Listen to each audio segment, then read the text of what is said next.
It was spring 2024 in Kyoto, Japan. Cherry blossoms had just begun to fall, a gentle pink rain floating through the air like nature's own confetti. It was in this moment of soft beauty, years after their last goodbye, that Jerry Yen and Tong Liya finally stood face to face again. She was there for a film festival panel on Asian women in cinema. He was there on a personal retreat, hiding from the cameras that still followed his every move. Neither knew the other would be there, but fate did. The hotel was small, tucked away behind a quiet garden. Jerry walked through the lobby in the early evening, freshly showered from a dip in the onsen, hair tied back.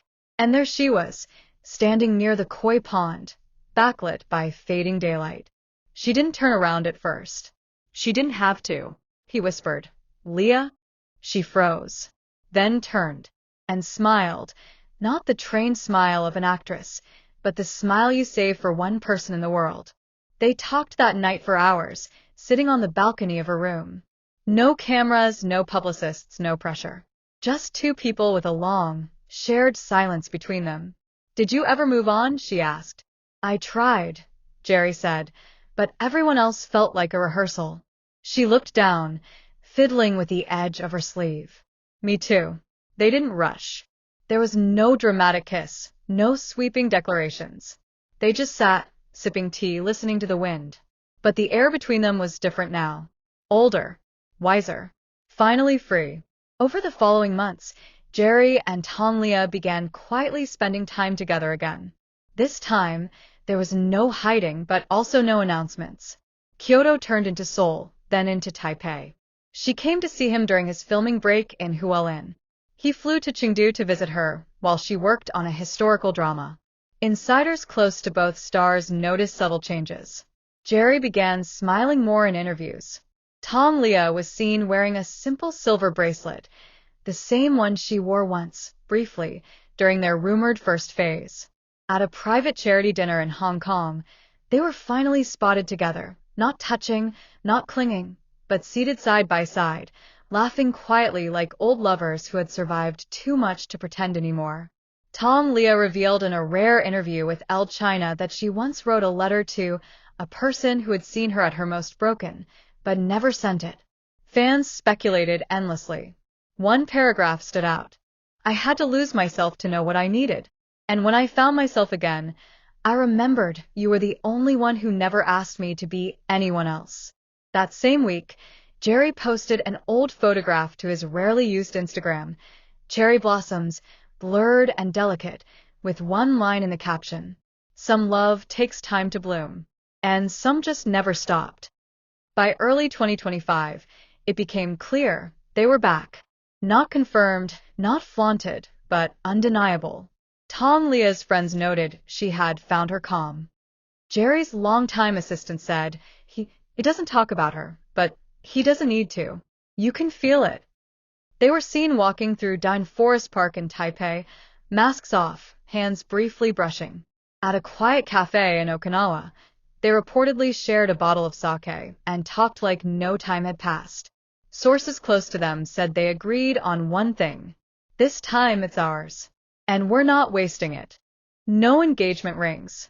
No baby announcements. No reality show couple photo shoots. Just something real. Jerry, now 48, and Tong Liya, 41, have nothing to prove. What they found again was not the explosive rush of youth, but the kind of love that whispers, we made it. Tong Liya continues to choose strong, complex roles that break the mold of Chinese actresses. Jerry is slowly stepping into mentoring roles, guiding younger actors with a quiet confidence that only comes from surviving heartbreak. Together, they are writing a love story without trying to impress anyone. A quiet masterpiece. Maybe we never needed a public confirmation. Maybe we never will get one. But if you look closely, it's there. In the way she glows under soft lighting, in the songs he sings now, in the gentle peace that has settled over both of them. They didn't meet too late. They just had to live through enough life to be ready. And now, they are. They always were, just waiting for the world to slow down so they could finally catch up. By 2025, the media had moved on. New faces. New scandals. Younger stars rose fast and fell faster. But in a quiet coastal town in Hualien, Taiwan, a modest home surrounded by flowering trees sat just far enough away from the spotlight. No paparazzi bothered to camp outside, not anymore. Inside that home lived two people who once filled magazine covers and front-page rumors, Jerry Yen and Tong Liya.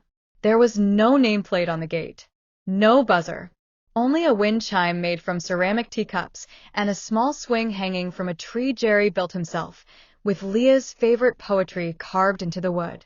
They had finally built something together. Not a mansion, not a career boost, a life.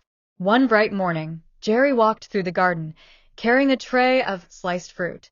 On the porch, Tong Liya sat braiding the hair of a young girl, not their daughter by blood, but by choice. Her name was Shawan, a 7-year-old girl adopted quietly from an orphanage in Gansu. Her story was painful, but in the arms of Jerry and Leah, she bloomed, quick-witted, soft-spoken, a little shy, and fiercely curious. She called Jerry Baba Jerry and Leah Mama Leah. It wasn't forced. It just felt right. On her birthday that year, Jerry gave her a hand-carved box of tiny wooden animals, while Leah tucked a golden hairpin into her hair, just like the one her own mother had once given her before her first performance. There were no reporters, no branded parties, just grilled sweet corn, a homemade cake, and 3 people who needed nothing else but each other.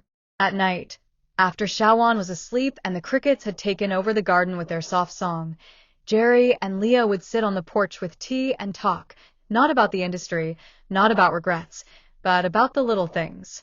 "Did you ever imagine this?" she once asked.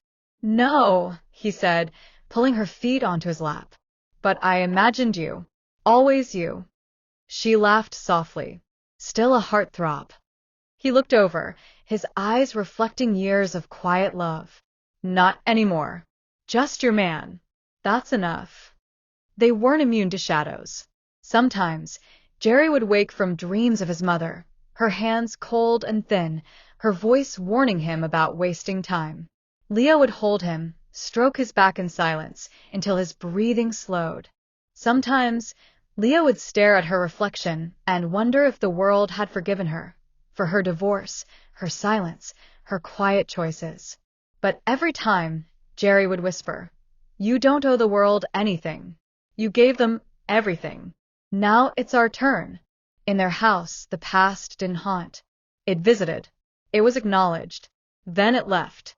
For their 10th anniversary, quietly marked in their garden with a glass of wine and grilled dumplings, Leah gave Jerry a letter. Written in her delicate script, it was folded tightly into a small red envelope. To the boy who waited, "You never left, even when you weren't beside me. You lived in the poems I read, the silences I shared, the dreams I never told anyone else. Thank you for being the kind of man who didn't need the world to know, just me. I loved you then in secret. I love you now in peace." Forever isn't always loud. Sometimes, it's just 2 hands folding dumplings at dusk. "Elle," he cried when he read it. Not the loud kind. The kind that leaves your heart soft for days. Years passed. Shawan grew into a beautiful young woman, curious about filmmaking and dance. Jerry taught her how to hold a camera steady. Leah showed her how to walk with grace but speak with power. Their home aged with them, walls filled with memories, not awards. No press ever documented the second half of their lives, but those who came across them at local markets or by the sea often said the same thing. There was something different about them, like they were made of the same storm. In their twilight years, Jerry often sat on the swing beneath the tree. Leah would come out with tea, still wearing soft linen dresses, still impossibly graceful. They didn't need many words anymore. "Do you ever miss the old days?" she asked once, settling beside him. He smiled. "No. I miss us back then, but I wouldn't trade it for this." They looked out over the garden. Cherry blossoms again, falling like snow. She leaned her head on his shoulder. He kissed the top of her hair. The wind blew softly, and the swing moved forward just a little.